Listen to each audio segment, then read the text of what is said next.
Saludos a todas y todos, espero que se encuentren muy bien. Qué gusto darles la bienvenida a una sesión más de la asignatura Historia Primer Grado.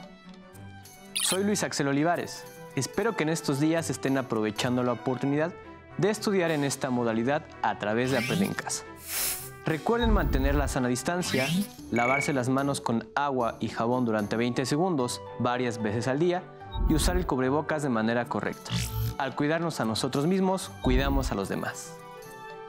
El propósito de esta sesión será reflexionar sobre la actualidad de los conceptos de frontera e identidad nacional.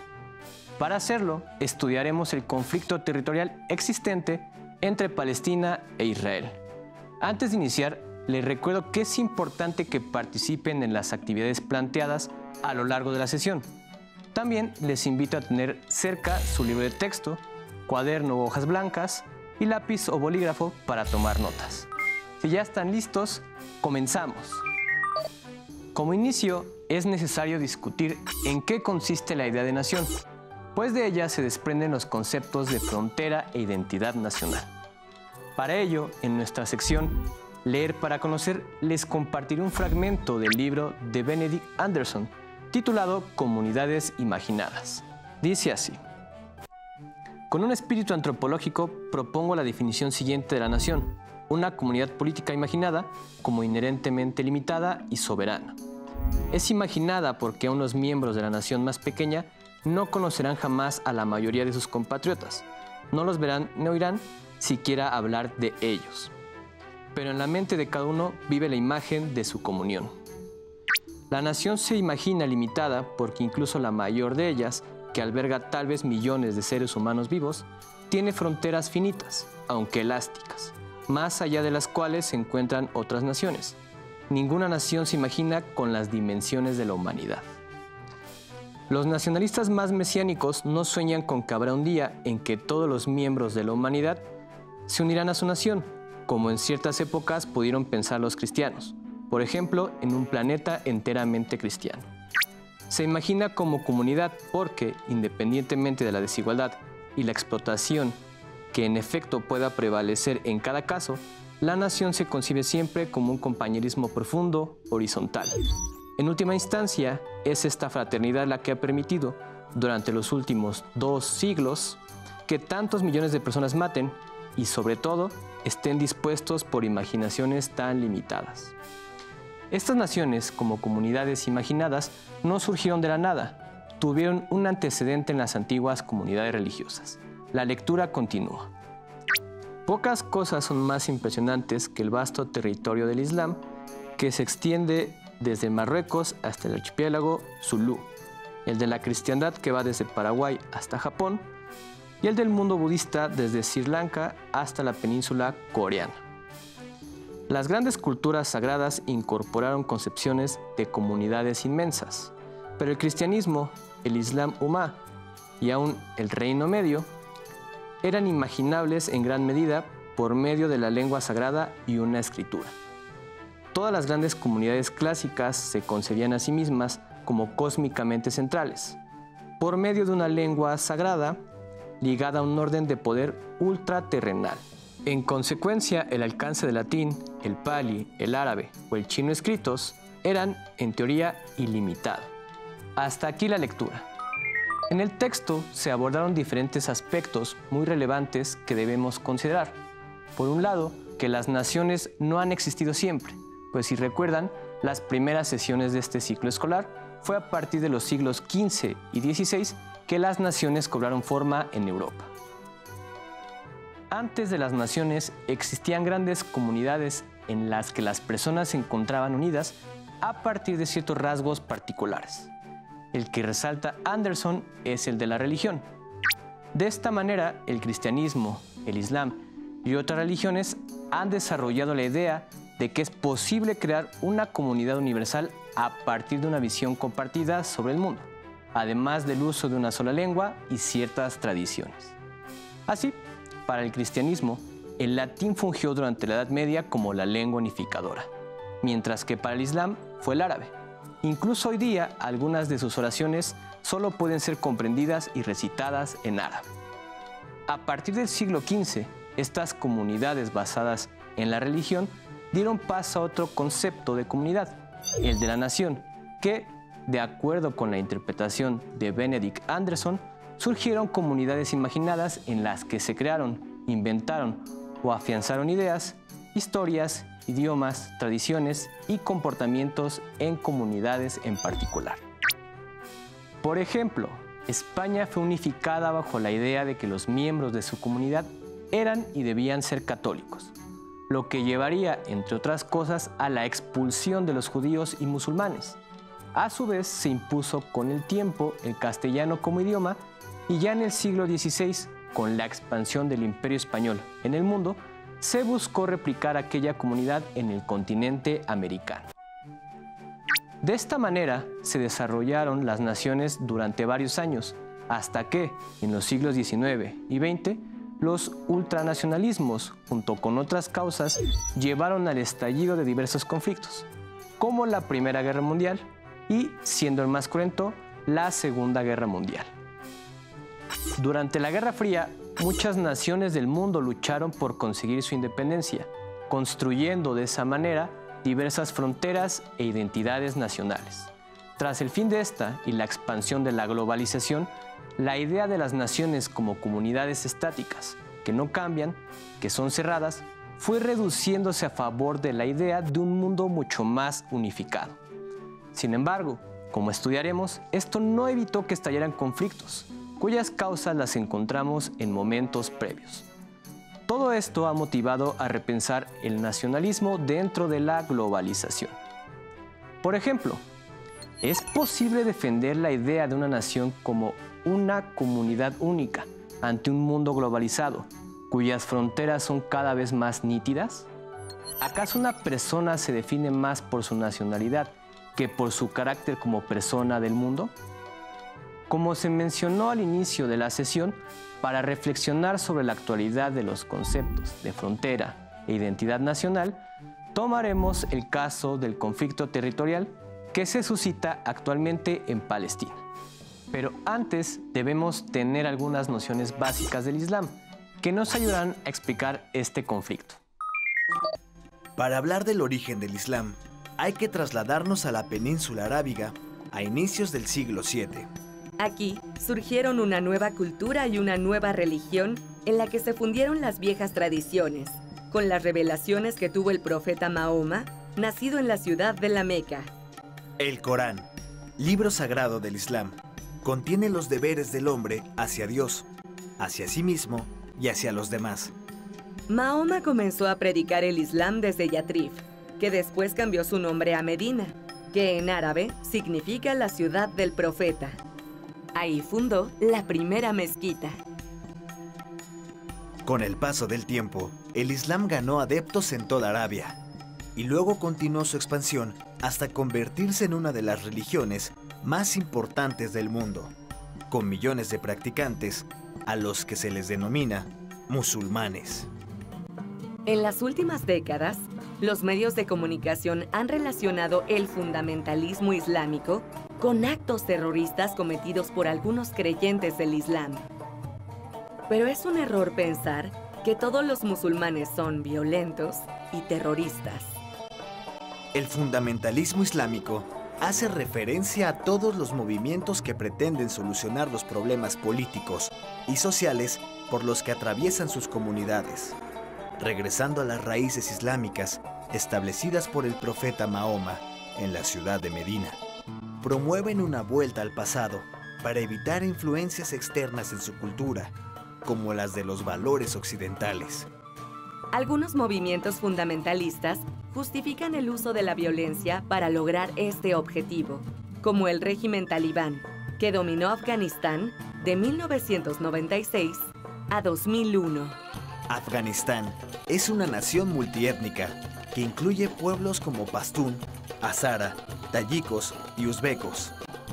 En 1973, tras un golpe de Estado, se proclamó una república socialista que estableció alianzas con la Unión Soviética.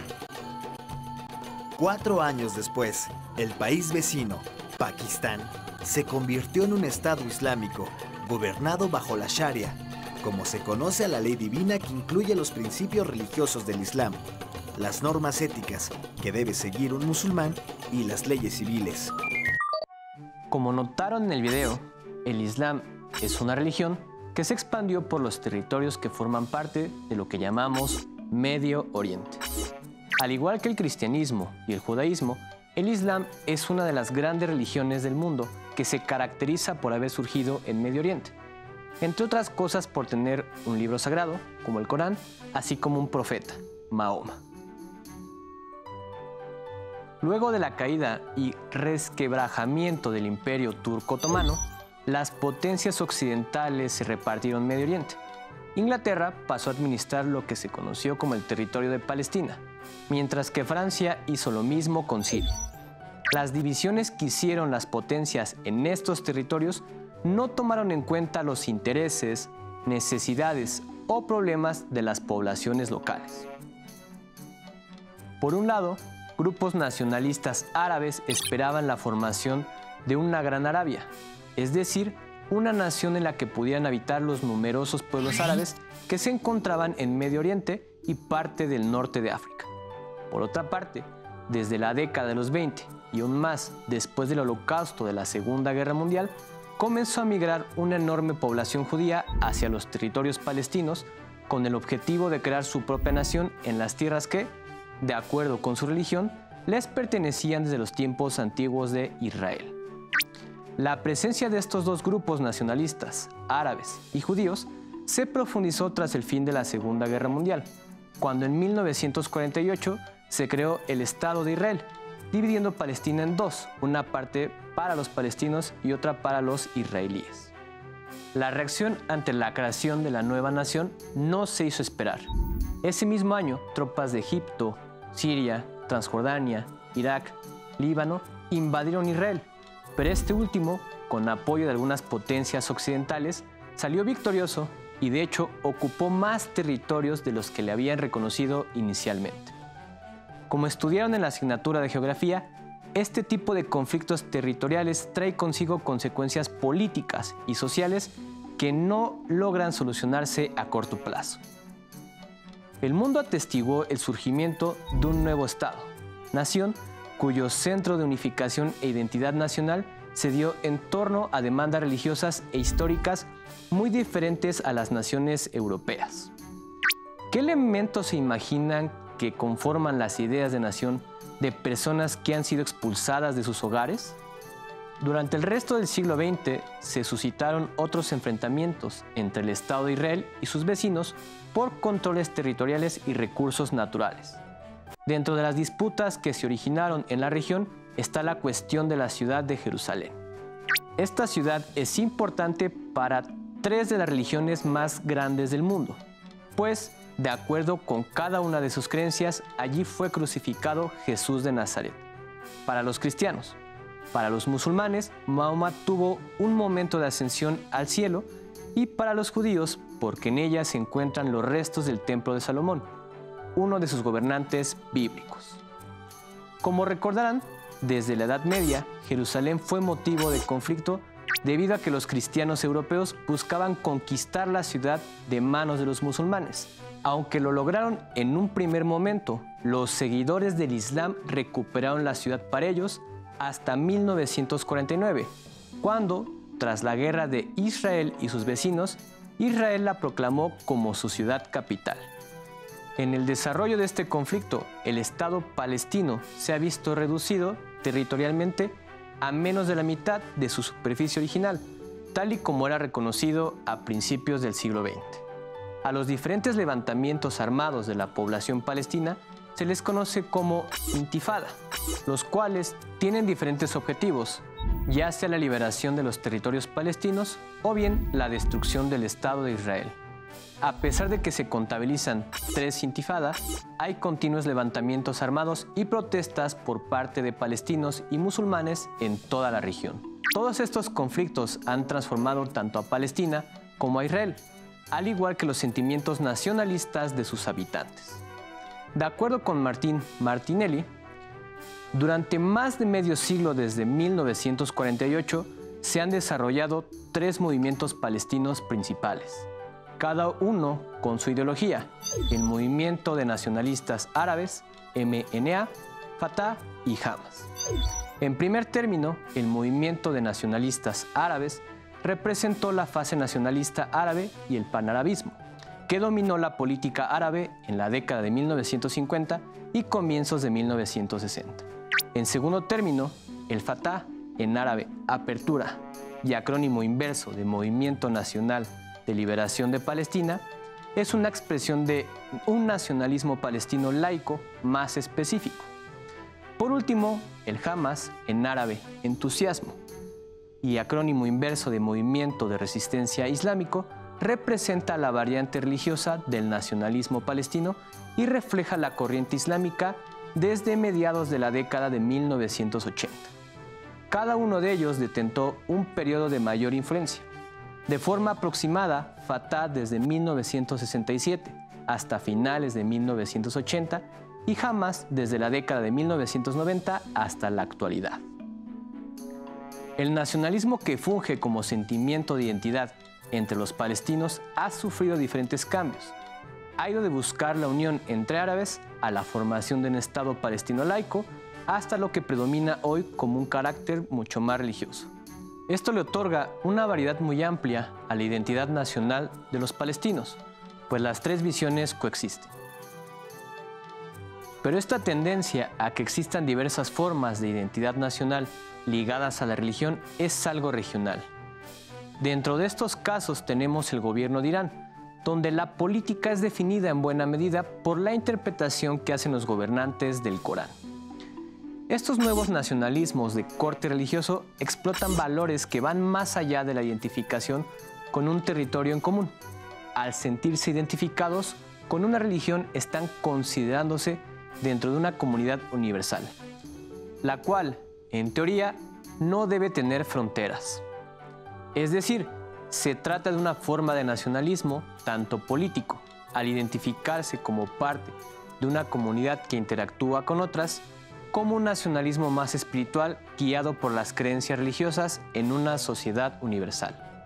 Ahora, si imaginamos que existen, por ejemplo, palestinos que viven como refugiados en otros territorios, muchas veces tienen otro nacionalismo que los vincula, sí como palestinos y musulmanes, pero también como provenientes de uno u otro territorio. Llegados a este punto, las fronteras que en el siglo XXI se supone que deberían de servir para comunicar a las personas, en algunos casos todavía presentan la posibilidad de estimular el desarrollo de diferentes formas de nacionalismo o de identidad nacional. Este caso incluso lo podríamos llevar a Siria, un país que ha estado en guerra durante varios años.